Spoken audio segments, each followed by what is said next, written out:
xalqni qo'g'dug'uchi qo'shinga, xalqni himoya qilguvchi, xalqni qutqazguvchi, xalqqa saodat epkaguvchi askarlarga berish to'g'risida fatvoni bundan burilib pichib qo'yib ketdi. Albatta faqirlarga beramiz, miskinlarga beramiz, ammo eng muhim bo'lgan, ehtiyojli bo'lgan o'rin, ya'ni xalqimizningki dinidan, madaniyatidan, ma'rifidan, o'zininki hatto chat soqollaridan ayrilayotgan, hatto qizlardan ayrilayotgan, zaten bütün hech bir egi bo'g'idek bir narsa qolmay, bütün narsalardan ayrilib qilayotgan xalqimizni qutqizish uchun ketayotgan o'rinlar, tashkilotlar, mujohidlar qatorliq o'rinlarga zakat oldin ehtiyojli beriladi. Bu ulamolarimizningki fatvolari va bu boshqa taraflarni yana Aysa Qari hojim akamiz bu to'g'risida ham tushuntirib o'tdi. Demak, Alloh subhanahu va taolo hadis quddusida anfiq yabna adam yunfiq alayk degan bu so'zni dedi. Ya'ni ey odam bolasi, Alloh yo'lida xarjligin, Alloh yo'lida sarf qilgin, albatta Alloh sana berdi dedi. Demak, Alloh subhanahu va taolo biz bergan bu zakotlarningki o'rnini to'ldirib berdi. Bu sadiqalarning, Alloh yo'lida bergan bu yordamlarningki, ya'ni shu musulmon xalqni qutqizish uchun berilayotgan bu yordamlarning o'rnini Alloh to'ldirib berdi. Alloh to'ldirib bersa, nihoyatda go'zal, nihoyatda sanoqsiz ajrlar, ne'matlar, balki jannatlar bilan Alloh to'ldirib berdi. Insonni u holda xushal bir saodatga Alloh subhanahu va taolo erishtirdi. Ya'ni bizningki naqadar oz bergan sarfiyatlarimizga, iqtisodlarimizga Alloh subhanahu va taolo nihoyatda ko'p yaxshiliklar bilan Alloh to'ldirib berdi. Shuning uchun biz qarindoshlarimiz deymizki, islomga qaytayli.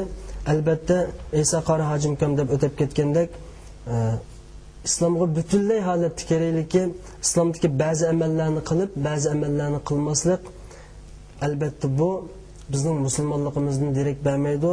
Allohni, hatto Allohni oldiganlik bo'lib qoladi. Ya'ni bir musulmon o'zini musulmon deydi ekan, u shahodat kalimasini aytadi.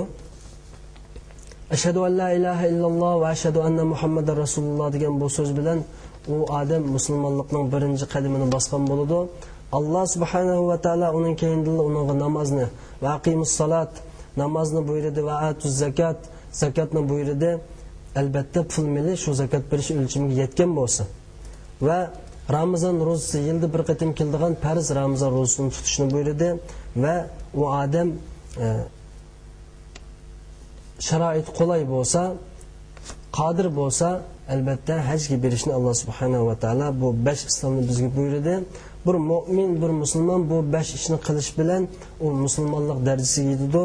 Albatta biz amallarning, ya'ni bu 5 farzning birisini qilib, birisini tashlab qo'ydigan bundaq atalmış musulmonlardan emas, hammasiga amal qilish bilan Allohning roziligiga erishadigan, Allohdan kutgan umidlarimizga Allohningki cho'qim bizga berdiganligi, Allohning cho'qim bizga yordam berdiganligi, Allohning cho'qim bizga bir biz talab qilayotgan hurlik, biz talab qilayotgan haqiqiy din, haqiqiy e'tiqodlarni bizga akkay berdiganligiga ishonadigan bir mu'min muvahhidlarningki musulmonlarning qatoridan bo'lishini Allohdan tilaymiz. Tövəndə yanılam ustozimiz Aysa Qari hojim kam bu oyda bo'ladigan yana shu 20-kechisidan keyin taq kechalarida Qadr kechasi to'g'risida Qur'oni Karimda maxsus bir sura tilovat qilindi. Ya'ni Inna anzalna surasi, Qadr surasi, bu suraningki ma'nolarini Aysa Qari hojim kam bizga deb berdi va bu kechalarni qarindoshlarimizning chong tutib, bu fursatdan foydalanib bizningki Allohningki amirlarni to'liq ado qilishga erishishimizni Allohdan tilayman. Rahmat.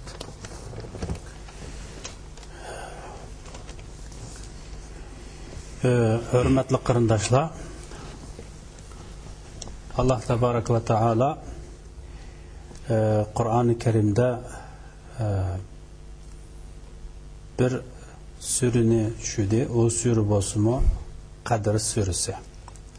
Allah Tebarek ve Teala dedi ki İnna enzelnahu fi leyletil kadri ve ma edrake ma leyletul kadri leyletul kadri hayrun min elfi şehr tenezzelul melâiketu ve ruhu fiha biizni rabbihim min kulli emrin selam hiye hatta metla'il fecr. Biz bu sureninki nayte kısaca manalarını dep ketimiz. Elbette Kadir Keçisi Ramazan'ınki ahirki onu da izdiladigan keçilerinin muhim keçilerinin birisi. Hem de bu keçininki bazı hususiyetleri var. Biz bu keçininki hususiyetlerini kısaca sözlep ötep keteyli. Bu keçinin birinci hususiyeti bu keçide hazır biz tilavat kılganımızdek Kur'an-ı Kerim düşürülgen bir keçe. Yani Kur'an-ı Kerim düşürülgen keçe deginimizde Kur'an-ı Kerim Levh-il Mahfuz'dan dünya asmanındaki İzzet Üyüge düşürülgen bir katımda onundan keyin bu İzzet Üyüdün Peygamber Aleyhisselatü Vesselam'a 23 yılda düşürülüp Kur'an-ı Kerim takamüllaştırılgan.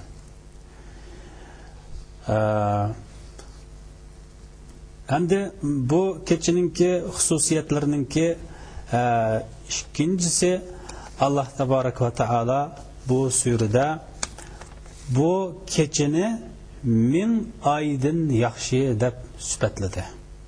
Hem de bu yerde min aydın yaxşı dep süpetlisi fakat sandılam emez.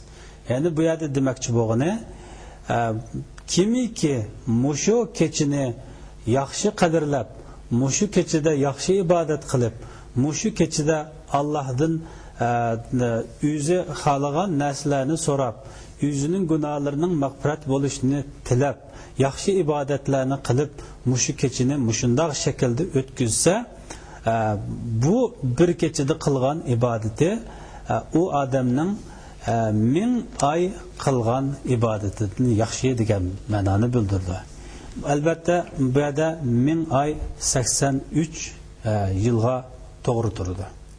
Hem de bu keçininki hususiyetlerininki üçüncüsü Allah Tebarek ve Teala bu keçini mübarek keçe dep süpetledi. Bu keçini mübarek keçe dep süpetlişi bu Kadir Suresi'de bayan kılınmagan bolsumu Duhan Suresi'de inna enzelnahu fi leyletin mübareketin dep yanıla muşu keçini Allah Tebarek ve Teala süpetledi. Yani biz o Kur'an-ı Kerim'ni mübarek bir keçide biz şüduk dedi.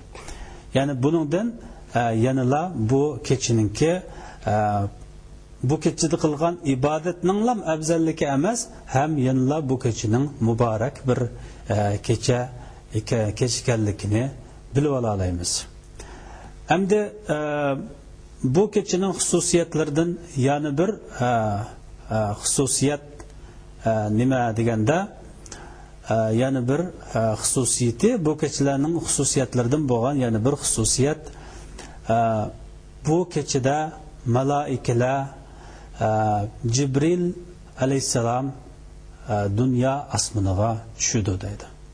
Dünya asmaniga bularning tushishi mushu kecha berkatlik bo'lganlikdan mushu kecha rahmatlik bir kecha bo'lganlikdan bu keçide Kur'an tilavet kılınganlıktın bu keçide zikr kılıngan halakalar da berpa kılınganlıktın bu keçide ilim talep kılganlar köp bo'lganlıktın bu yerda Allah'ın perişteleri bu keçide şudu deydi.